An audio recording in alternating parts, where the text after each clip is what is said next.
ഞാൻ പ്രഗ്നന്റ് ആണെന്ന് തോന്നുന്നുണ്ട്. പക്ഷെ എനിക്ക് വയറുവേദന തോന്നുന്നു ഞാൻ പ്രഗ്നന്റ് ആണെന്ന്. പക്ഷെ നല്ല വയറുവേദന എടുക്കണ്ടേ. അപ്പൊ പിന്നെ മത്സരത്തിന്റെ ആയിരിക്കും ശരിക്കും എന്താണ് തേങ്ങ അപ്പൊ ആദ്യം ചോർപ്പിക്ക് നമുക്ക് നോക്കാം. 2 ദിവസം വെയിറ്റ്.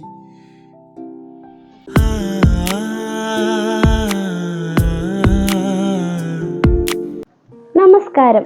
അപ്പോൾ തംബ്നെയിൽ കണ്ട പോലെ എങ്ങനെയാണ് നമ്മൾ ടെസ്റ്റ് ചെയ്യാനായിട്ട് മുമ്പ് പ്രഗ്നൻ്റ് ആണെന്ന് തിരിച്ചറിയുക? അതാണ് ഈ വീഡിയോയിലൂടെ പറയുന്നത്. സിംറ്റംസ് അഥവാ ലക്ഷണങ്ങൾ ഓരോരുത്തർക്കും ഓരോ രീതിയിലായിരിക്കും. ആദ്യത്തെ ഗർഭത്തിലുള്ള പോലെ ആവില്ല രണ്ടാമത്തേൽ. എൻ്റെ ഫസ്റ്റ് പ്രഗ്നൻസി സിംറ്റംസും ഇപ്പോൾ കടന്നുപോയ സിംറ്റംസും പിന്നെ പൊതുവായ കാര്യങ്ങളും എല്ലാം ചേർത്താണ് ഞാൻ ഈ വീഡിയോ ചെയ്യുന്നത്. ഏറ്റവും പ്രധാനപ്പെട്ട ലക്ഷണമാണ് പീരിയഡ്സ് മിസ്സാവുക എന്നുള്ളത്. കറക്റ്റായി ആവാറുള്ള ഞാൻ ആ ടൈമിലായില്ല. അപ്പം തന്നെ എനിക്ക് മനസ്സിലായി ഞാൻ പ്രഗ്നൻ്റ് ആണെന്ന്. അതുപോലെ തന്നെ നിങ്ങൾക്കും അത് മനസ്സിലാക്കാൻ പറ്റും. പിന്നെയുള്ള ലക്ഷണമാണ് ബ്രസ്റ്റ് പെയിൻ. അതെനിക്ക് ഇപ്രാവശ്യം നല്ലവണ്ണം ഉണ്ടായിരുന്നു. ആദ്യത്തെ പ്രാവശ്യം അങ്ങനെ ഉണ്ടായില്ല, പക്ഷേ ഈ രണ്ടാമത്തെ അതാണ്. ആദ്യത്തെ പോലെ ആവണമെന്നില്ല രണ്ടാമത്തേത്. എനിക്കുള്ളത് ആവണമെന്നില്ല നിങ്ങൾക്കുള്ളത്. പിന്നെയുള്ള ലക്ഷണമാണ് അടിവയറ്റിലുള്ള വേദന. നമുക്ക് മെൻസസ് ആവുമ്പോൾ എങ്ങനെയാണോ വേദനിക്കുന്നത് അതേ വേദന തന്നെയാണ് ഈ ടൈമിലും എടുക്കുക.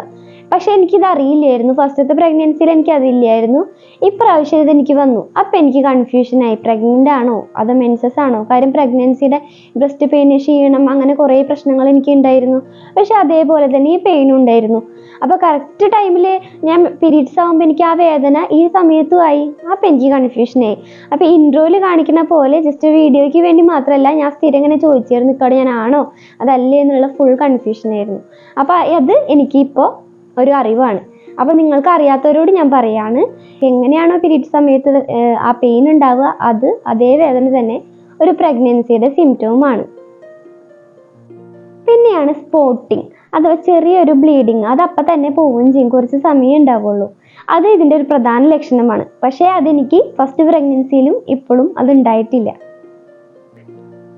പിന്നുള്ളതാണ് വജൈനൽ ഡിസ്ചാർജ്. അത് ഒരുവിധം പ്രഗ്നൻസി ലേഡീസിനും ഉണ്ടാവുന്നതാണ്. അത് ആ ഓവുലേഷൻ ടൈം തൊട്ടേ ഡെലിവറി ടൈം വരെ നമുക്കത് കാണപ്പെടും. അതൊരു പ്രധാന ലക്ഷണമാണ്. പിന്നുള്ളതാണ് ഇടയ്ക്കിടയ്ക്ക് മൂത്രം ഒഴിക്കാൻ മുട്ട്. അതെനിക്ക് കഴിഞ്ഞ പ്രാവശ്യം നന്നായിട്ടുണ്ടായിരുന്നു. ഇപ്രാവശ്യം എനിക്ക് അങ്ങനെ വന്നിട്ടില്ല. അത് ഇതിൻ്റെ ഒരു ലക്ഷണം തന്നെയാണ്. പിന്നുള്ള കാര്യങ്ങളാണ് ക്ഷീണം, അതേപോലെ മൂഡ് സ്വിങ്സ് കാര്യങ്ങൾ. എനിക്ക് ഇപ്രാവശ്യം ഒരു കാരണമില്ലാണ്ട് ഞാൻ കരയായിരുന്നു തുടക്കത്തിൽ. വെറുതെ എന്തിനാന്ന് വെച്ചാൽ എനിക്കറിയില്ല. കുറച്ചു നേരം കരയുമ്പോൾ ഒരു സമാധാനം. അത് ഈ പ്രഗ്നൻസി ഹോർമോൺ ചേഞ്ചിനൊക്കെ വ്യത്യാസമാണ് മൂഡ് സ്വിങ്സ്. പിന്നെയാണ് സ്മെല്ല്. ചില സ്മെല്ലുകളൊക്കെ നമുക്ക് പറ്റില്ല. ചില ആൾക്കാർക്ക് ഭർത്താവിൻ്റെ സ്മെല്ല് പോലും പറ്റായ്ക അങ്ങനെയൊക്കെ വരലുണ്ട്. എനിക്ക് സ്മെല്ലിൻ്റെ ഇഷ്യൂ അതിപ്പോൾ ഒരുവിധം കുഴപ്പം എനിക്കില്ല. അങ്ങനെ പ്രത്യേക ഇതോ കാര്യങ്ങളൊന്നും ആദ്യത്തേനും ഉണ്ടായിട്ടില്ല. ഇപ്പം നിലവിൽ ഇതുവരെ ഉണ്ടായിട്ടില്ല. പിന്നുള്ളതാണ് മോർണിംഗ് സിക്നെസ്. നമുക്ക് ഛർദ്ദിക്കുക. പിന്നെ ഒരുവിധം പേരൊക്കെ ഛർദ്ദിക്കും. ഞാൻ ഇപ്പോഴും ഛർദ്ദിച്ചുകൊണ്ടിരിക്കുകയാണ് രാവിലെ. ഭയങ്കര കയ്പ്പാണ്. അത് എന്തായാലും ഉണ്ടാവും. ഒരുവിധം പേർക്ക് എന്തായാലും ഉണ്ടാവും. പിന്നെ നമുക്ക് നല്ല ക്ഷീണം അനുഭവപ്പെടുക, നേരം കിടക്കുക. ഞാനൊക്കെ ഒരു 3 മണി, ഉച്ചയ്ക്ക് 3 മണിയൊക്കെ കഴിഞ്ഞിട്ടാണ് ഞാനൊന്ന് ഉഷാറാവുക. നമുക്ക് ഫുഡ് കഴിക്കാൻ തോന്നും, വെള്ളം കുടിക്കാൻ തോന്നും, പക്ഷെ ഇതൊന്നും പറ്റില്ല. ഒക്കെ ആഗ്രഹം ഉണ്ടാവും, നല്ല വിശപ്പുണ്ടാവും, പക്ഷെ നമുക്കത് കഴിക്കാൻ പറ്റില്ല, നമുക്കൊരു ഉഷാറുണ്ടാവില്ല. അപ്പോൾ ഇതൊക്കെ ഇതിൻ്റെ ലക്ഷണങ്ങളാണ്. ഇതൊക്കെയാണ് ഒരുവിധം ഇതിൻ്റെ ലക്ഷണങ്ങൾ. അപ്പം ഞാൻ ഇതിൽ പറയാത്തത് നിങ്ങൾക്ക് അറിയുന്നത് കമൻറ്റ് ചെയ്യുക. പിന്നെ നമുക്ക് ആകെ മൂഡ് ഓഫ് ആയിരിക്കും, മൂഡ് സ്വിങ്സ് ഉണ്ടാവും, കരച്ചിൽ വരും, ദേഷ്യം വരും. അപ്പം നമുക്ക് എന്താണോ ഇൻട്രസ്റ്റ് അതിലേക്ക് കൂടുതൽ സമയം നമ്മൾ ചിലവഴിക്കുക. നമുക്ക് പാട്ട് കേൾക്കാം, കുറച്ച് നേരം വായിക്കുന്നവർക്ക് ഇഷ്ടമാണെങ്കിൽ വായിക്കാം. അതെ, മാക്സിമം നമ്മൾ ഹാപ്പി ആയിരിക്കുക, നമ്മൾ ടെൻഷനൊന്നും അടിക്കാണ്ടിരിക്കുക. നമുക്ക് പറയാൻ പറ്റുമോ? ഇപ്പോൾ ഈ പറയുന്ന ഞാൻ തന്നെ ഭയങ്കര ടെൻഷനുള്ള ആളാണ്. വെറുതെ അനാവശ്യ ടെൻഷനും കാര്യങ്ങളൊക്കെ കയറി വരുന്നുണ്ട്. അല്ലെങ്കിൽ വല്ല സിനിമ കാണുമ്പോഴോ അല്ലെങ്കിൽ വേറെ എന്തെങ്കിലും ന്യൂസ് കേൾക്കുമ്പോൾ ഭയങ്കര വിഷമമാണ്. അപ്പം ഞാൻ തന്നെ വിചാരിച്ചു അങ്ങനെ ആയി കഴിഞ്ഞാൽ ശരിയാവില്ല. അപ്പം നമുക്ക് എന്താണ് ഇൻട്രസ്റ്റ് അതിലേക്ക് നമ്മൾ നോക്കുക. ഈ വീട് തന്നെ ഞാൻ പ്രഗ്നൻ്റ് ആയ സമയത്ത് ഇപ്പം എനിക്ക് ആ 3 മാസത്തിലേക്ക് കടന്നേക്കാണ്. പ്രഗ്നൻ്റ് ആയ ടൈം തൊട്ടിട്ടേ ഞാൻ വിചാരിക്കുകയാണ് ഇങ്ങനെ ചെയ്യണം വിചാരിച്ചത്. ഇത് അത്ര പേര് കാണുന്നൊന്നും എനിക്കറിയില്ല, പക്ഷെ എൻ്റെ ഒരു സന്തോഷം അതിന് വേണ്ടിയിട്ടാണ് ഞാൻ ചെയ്യുന്നത്.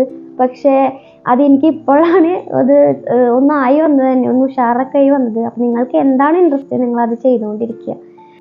അപ്പോൾ കുഞ്ഞുങ്ങളുണ്ടാവാൻ ആഗ്രഹിക്കുന്ന എല്ലാവർക്കും ആരോഗ്യവും ആയുസ്സും ഉള്ള കുഞ്ഞുങ്ങൾ ലഭിക്കട്ടെ എന്ന് പ്രാർത്ഥിച്ചുകൊണ്ട് നിർത്തുന്നു. നമസ്കാരം.